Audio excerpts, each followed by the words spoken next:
And good evening everyone. Service muna tayo dito ng Ford Ranger. Actually, na-check ko na siya. BCM issue tayo ngayon. So, magre-repair muna tayo. Then, may problema rin tayo sa immobilizer remote niya. And thank you very much. And good day everyone. Nag-rescue tayo ng Ford Ranger T6. So, ang nire-repair natin ngayon is yung kaniyang immobilizer antenna.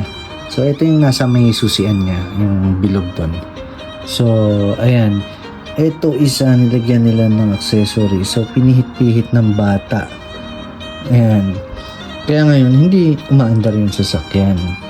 So tatry natin siya i-repair kasi actually ngayon is alas 2 na madaling araw na.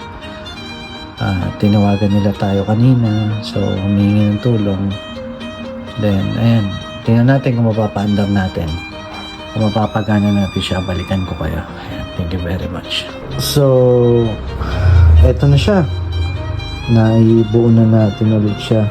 So, testing na natin kung gagana siya. Then, pagka gumana, tapos na. Pera na. Thank you. Ayan, so eto na. After the repair ng ating immobilizer receiver, then BCM, umandar na rin siya.